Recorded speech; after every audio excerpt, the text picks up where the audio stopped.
బుల్లితెర ప్రేక్షకులని ఆకట్టుకునేందుకు తెరపైకి ఎన్నో వినూత్నమైన కార్యక్రమాలు పుట్టుకొస్తూనే ఉన్నాయి. ఎన్ని వచ్చినా ఒక్కో ఛానల్లో ఒక్కో షో హైలైట్ అవుతూ ఉంటాయి. అలా తెలుగు రియాలిటీ షోలలో బిగ్ బాస్ ముందంజలో ఉంటుంది. సినీ నటులతో, బుల్లితెర ఆర్టిస్టులతో పాటు సోషల్ మీడియాలో ఫేమ్ ఉన్న కామన్ పీపుల్ కూడా బిగ్ బాస్లో కంటెస్ట్గా పాల్గొంటున్నారు. అయితే బిగ్ బాస్ షోలో ఎంతమంది సెలబ్రిటీలు పాల్గొన్నా కొంతమంది పాల్గొంటే బాగుంటుందని, వారిని బిగ్ బాస్లో చూడాలని జనాలు తెగ ఆరాట పడిపోతూ ఉంటారు. అలా బిగ్ బాస్లో యాంకర్ రష్మిని చూడాలని కొద్ది సీజన్స్ నుండి ప్రేక్షకులు ఆసక్తి చూపిస్తూ ఉన్నారు.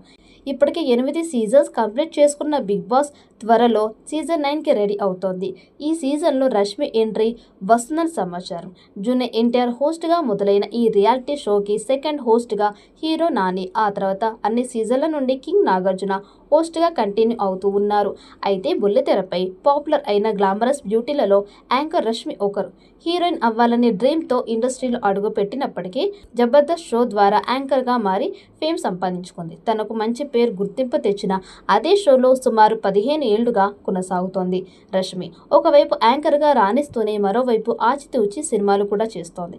ఇక రష్మి బిగ్ బాస్లోకి వచ్చే విషయం కొత్తది ఏమీ కాదు. ఎందుకంటే షో మొదలైనప్పటి నుండే అమ్ముడికి ప్రతిసారి పిలుపు వస్తూనే ఉందట.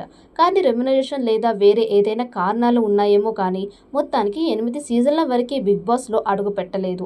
అయితే బిగ్ బాస్కి ఇది వరకు ఉన్నంత క్రేజ్, బస్ సీజన్ల వారీగా తగ్గుతూ వచ్చిందని చెప్పాలి. గతంలో ఉన్న మసాలా లేక ఫాలోవర్స్ తగ్గిపోయారు. దీంతో మళ్ళీ షోకి గ్లామర్ తలుపులు రావాలంటే యాంకర్ రష్మిని ఎలాగైనా తీసుకురావాలని బిగ్ బాస్ నిర్వాహకులు ప్లాన్ చేస్తూ ఉన్నారట. అందుకు రష్మి అడిగినంత రెమ్యునరేషన్ ఇచ్చేందుకు సిద్ధంగా ఉన్నట్టు సమాచారం. ఈ వీడియో మీకు నచ్చినట్టయితే లైక్ చేయండి, షేర్ చేయండి. మరిన్ని అప్డేట్ కోసం మన ఛానల్ని సబ్స్క్రైబ్ చేసుకోండి. ఈ వీడియోపై మీ అభిప్రాయాన్ని కామెంట్ బాక్స్లో కామెంట్ చేయండి. నోటిఫికేషన్ కోసం పక్కనే ఉన్న గంట సింబల్ని గట్టిగా నొక్కండి.